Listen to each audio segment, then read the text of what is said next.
Today I'm making a video of how to make one of my favorite recipes for post or pre-training, which is the sourdough pancakes. This is a really fun, not just like enjoyable meal that's very macro friendly, but it's also a really fun science project to kind of keep going in your kitchen and be really involved in cooking and your nutrition. So I hope you enjoy the recipe as well, which is attached at the very bottom in the link. So without further ado, here's some sourdough pancakes. Okay, so I'm gonna move it. And I did do this. See? Excellent. Yeah. Excellent. This is You're ahead. Oh my gosh. Okay, I'm gonna do that process anyways.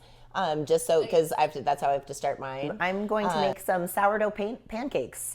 And what I have been cultivating in my kitchen is a sourdough starter, which is a live, lovely little baby that I call my dough baby. And so I'm actually going to be speaking to Noelle this whole time because I'm teaching her how to make some pancakes with me. So that's the perspective that you guys get. But we're going to get started with, I'm going to take my sourdough starter, which says in the recipe instructions on how to feed your baby. So this is the baby that's been sitting overnight and was fed yesterday. So what I'm going to do is start with a brand new vessel so that, and the reason to do this, you can like continue to feed a dough starter out of the same container. But what happens is like eventually around the edge, it gets like super duper gross down here. And it's a live like living culture, so like bad bacteria will grow up there, so it's always good to start with a new fresh vessel each time, and so that's why you have 2 jars. Okay, so I'm gonna put the new vessel on my scale and I'm going to turn it to grams. Excellent, and make sure it says 0, and then I'm gonna take 25 grams of my mature dough baby. Good, okay. And then I'm gonna leave the rest of the discard in this jar, and I do realize I made one error. I forgot my flour, let me grab it. Okay, so I'm going to 0 the scale out, and I'm going to do 50 grams of dark rye. And then I'm gonna put 50 grams, so to make it a total of 100 grams of flour, of my all-purpose flour. So if you run out of the dark rye before you run out of all-purpose, you can use all-purpose, like 100 grams of it. It just, it'll change the macros of it a little bit. There's more protein and fiber when we use the dark rye and the all-purpose together. But if you're in a pinch and you just gotta feed your dough baby, then use whatever flour you got. And then we're gonna do 100 grams of water.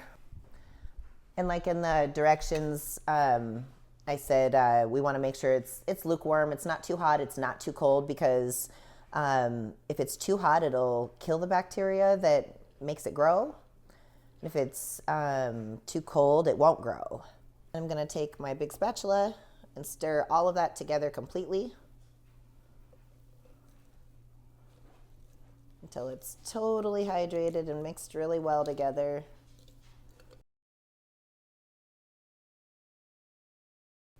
Gonna try and scrape everything off the sides. And then when you cover your new baby, you're just gonna put the lid on top and then just kind of loosely screw it like halfway.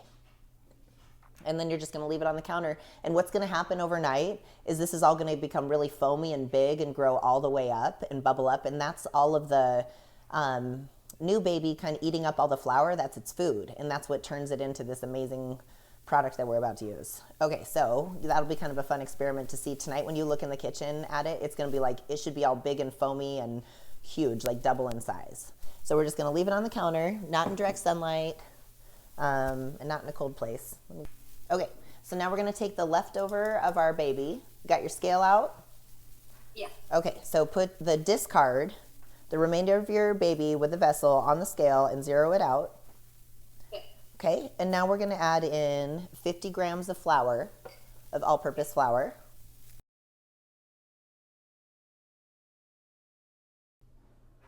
So I'm gonna add in my baking soda and the baking powder and the salt. Take your time, Noelle, you're doing great. Okay. soda, baking powder, and salt. Excellent. Okay, add your sugar in, Okay. which is, yep, go for it. Yeah, I put the sugar in. Okay, and then you can put in your milk, 4 ounces of whatever choice of milk you want. I'm using buttermilk on mine because I like it. It makes it a little fluffier and sweet and a little tangy. It's pretty good. Mm. And then, okay, so after that, then we're gonna crack our egg in there also. Okay, I gotta get my egg. Get your egg. This is, I think this is an egg from your house, actually, that I'm using. Yeah. Farm fresh eggs, straight from the coop. I'm gonna put a teaspoon of vanilla in mine. It's optional, but you can certainly do that just because it tastes good. Okay, so I have an immersion blender that I use to mix my pancake mix with. You can now either transfer all of this into a bowl to a mixing bowl or a blender or anything you want, or you can just stir it with a spatula or a whisk inside of the jar. That is a-okay too. This is kind of a nifty little tool that if you happen to have one, they're pretty cool. If you want to get one, I can send you a link.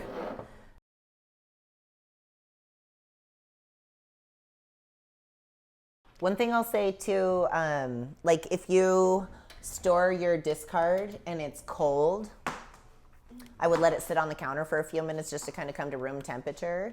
And even like when you make your